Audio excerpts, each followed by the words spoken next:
Praise the Lord. இந்த நாளிலும் எண்ணாகமும் 20ஆம் அதிகாரம் 11ஆம் வசனத்திலிருந்து சில வார்த்தைகள் நம்ம தியானிக்கலாம்.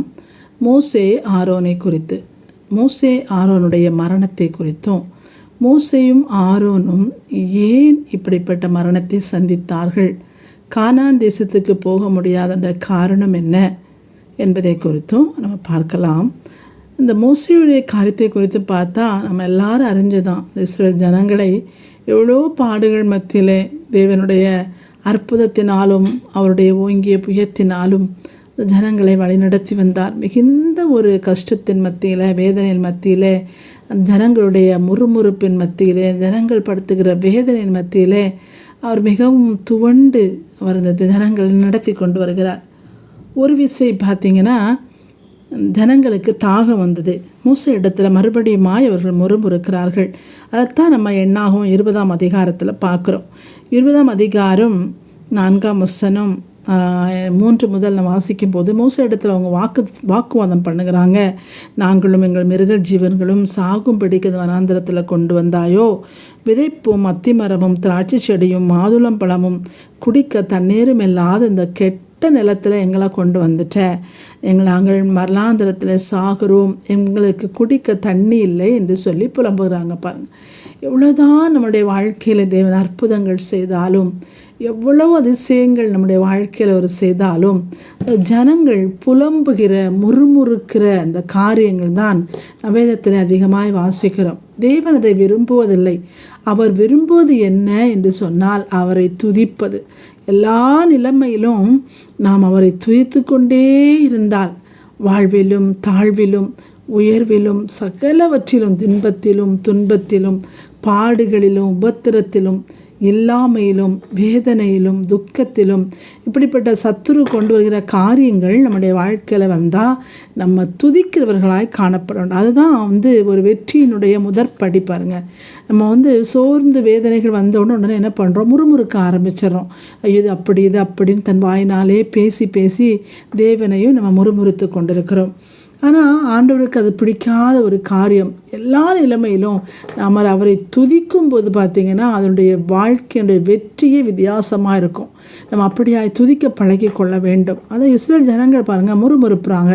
எவ்வளவோ ஆசீர்வாதங்கள் எல்லாம் அவங்க பெற்ற பிறகும் இன்னும் முறுமுறுக்கும் போது மோசே தேவனிடத்தில் சொல்கிறார். அப்போ தேவன் சொல்கிறார், நீ கண்மலை இடத்துல போய் பேசு, நீ பேசினா அங்கே தண்ணி வரும், அதை அவர்கள் குடிப்பார்கள் என்று சொல்லி மோசே சொல்கிறத நம்ம 11ஆம் அதிகாரத்தில் பார்க்குறோம்.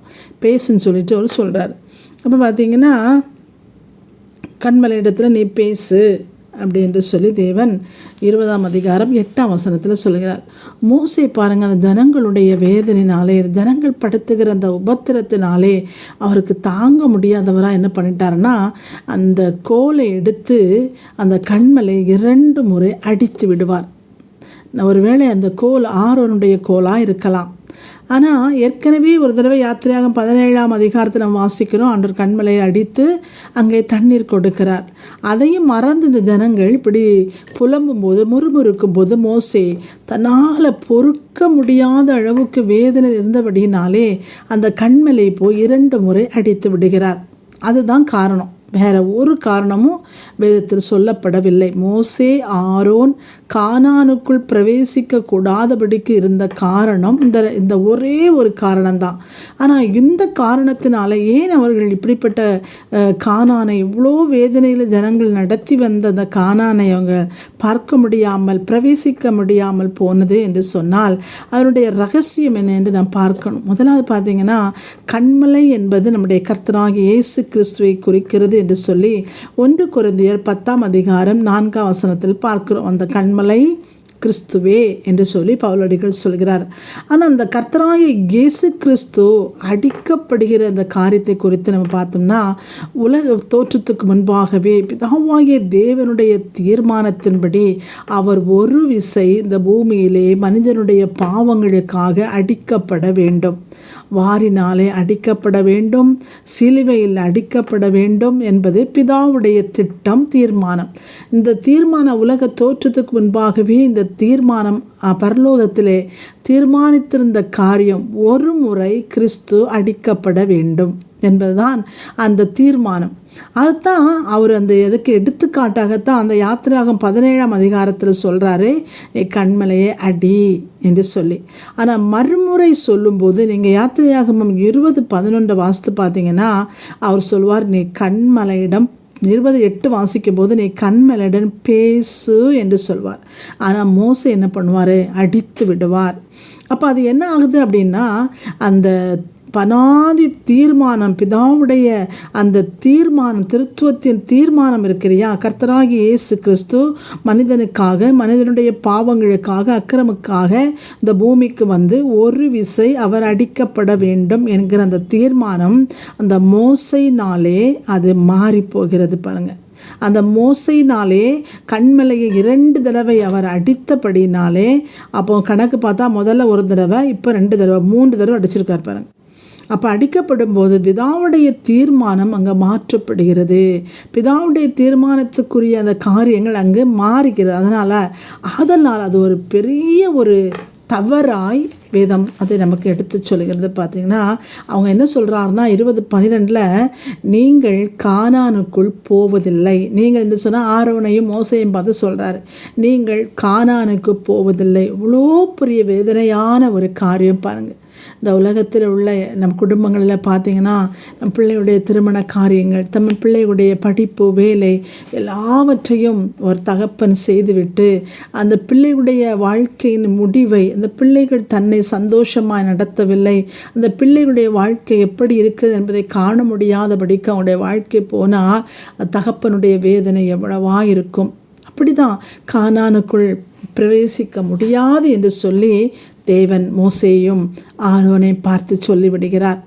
அவர் சொல்கிறாரு, நான் உங்கள்கிட்ட பேச சொன்னேன், ஆனால் நீங்கள் என்னை 2 முறை அடித்தீர்கள் என்று சொல்கிறார். என்னை விசுவாசியாமல் போனீர்கள்.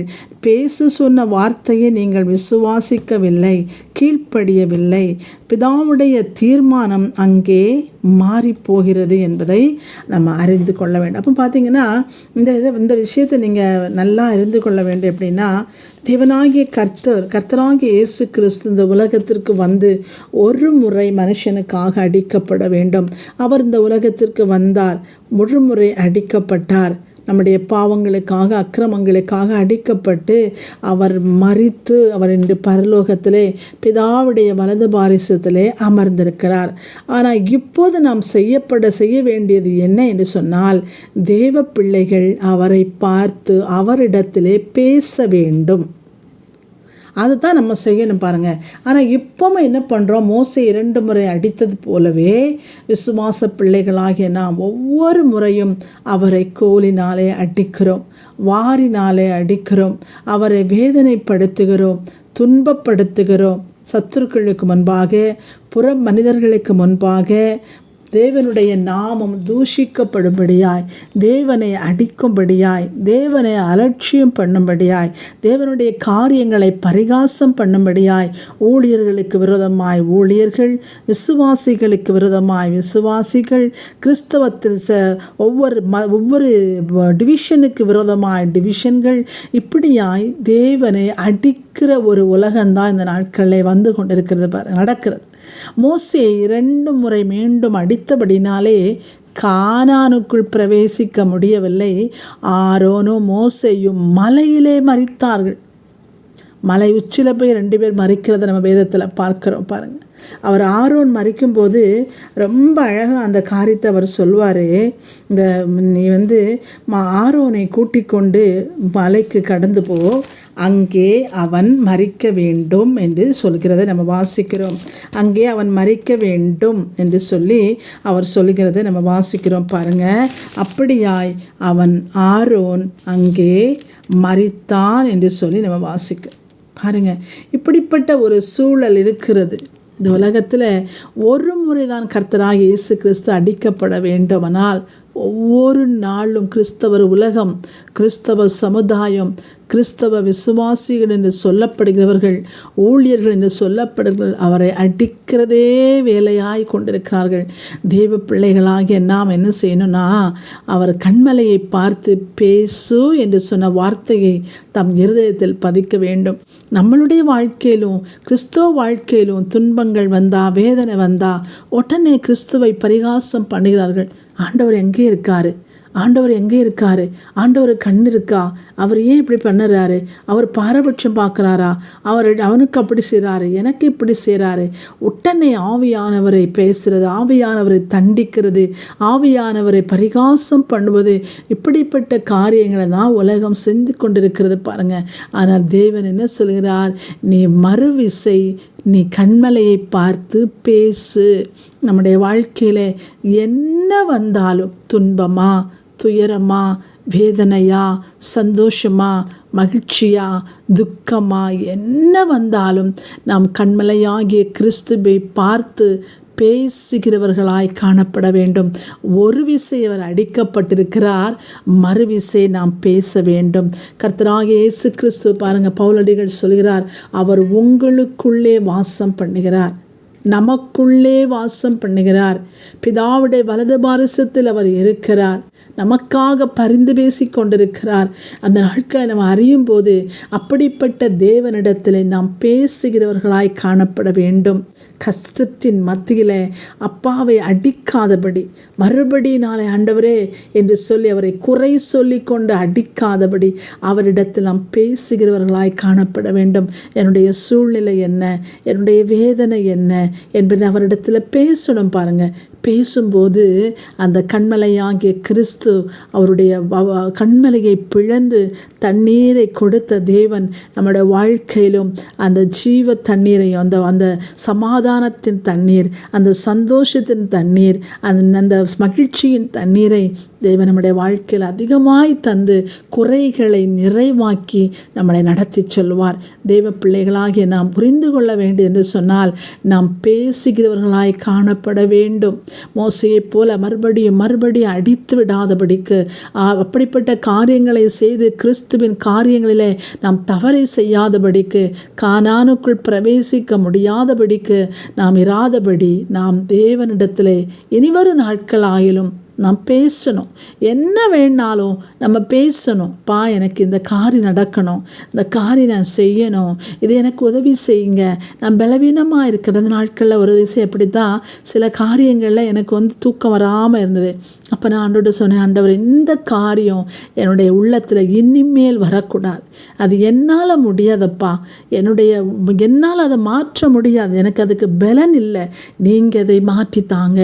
சொன்ன நாளிலிருந்து பாருங்கள், அந்த சிந்தனைகளோ காரியங்களோ என்னுடைய உள்ளத்தில் வருவதில்லை.